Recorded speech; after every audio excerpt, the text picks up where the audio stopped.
Once upon a time, in a faraway kingdom, there lived a husband and wife who longed for a child. After many years, the wife finally became pregnant. Their home was next to a high-walled garden owned by a wicked witch named Dame Gothel. Inside this garden grew a rare herb called Rapunzel, known for its delicious leaves and beautiful blooms. One day, the wife saw the Rapunzel growing in the witch's garden and craved it desperately. She begged her husband to fetch some. Worried about his wife's health, the husband sneaked into the witch's garden and stole a handful of the herb. The wife enjoyed it so much that she craved more. The husband returned to the garden, but this time, he was caught by Dame Gothel. "Thief! How dare you steal from my garden?" she shrieked. The man trembled with fear and explained his wife's condition. Dame Gothel's expression softened, but then she declared, "I will spare you, but in return, you must give me your child when it is born." The man, heartbroken but left with no choice, agreed. When the baby girl was born, Dame Gothel took her away and named her Rapunzel after the herb. The witch raised Rapunzel in a secluded tower deep in the woods. The tower had no stairs or doors, only a single window at the top. As Rapunzel grew, her golden hair grew longer and longer, cascading down the tower walls. Years passed, and Rapunzel became a beautiful young woman.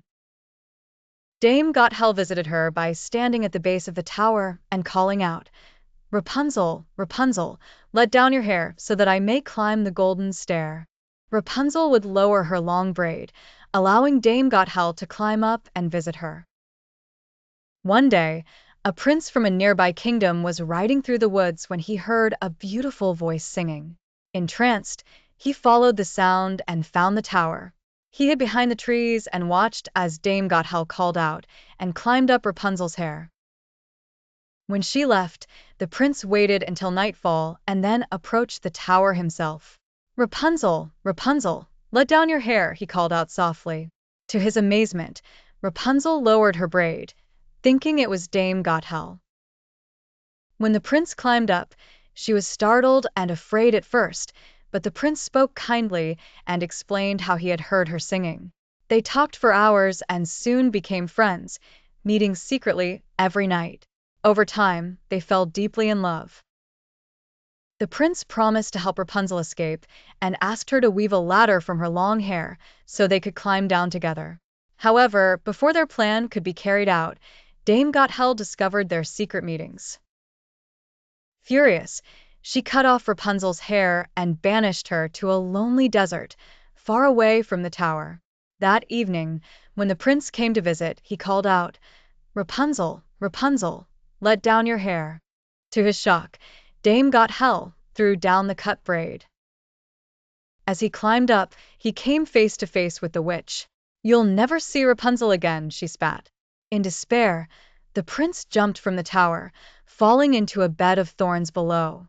He survived, but the thorns pierced his eyes, blinding him. Heartbroken, he wandered aimlessly through the woods for many months, calling out for Rapunzel. One day, he heard a familiar voice singing softly in the distance. Following the sound, he stumbled upon Rapunzel, who had been living alone in the desert. Overjoyed, Rapunzel embraced him and cried tears of happiness. Miraculously, her tears fell into his eyes, and his vision was restored. With newfound hope and love, the prince took Rapunzel back to his kingdom. They were married in a grand celebration, and Rapunzel was finally free. Rapunzel and the prince lived happily ever after, their love stronger than any tower walls or witches' curses. The end.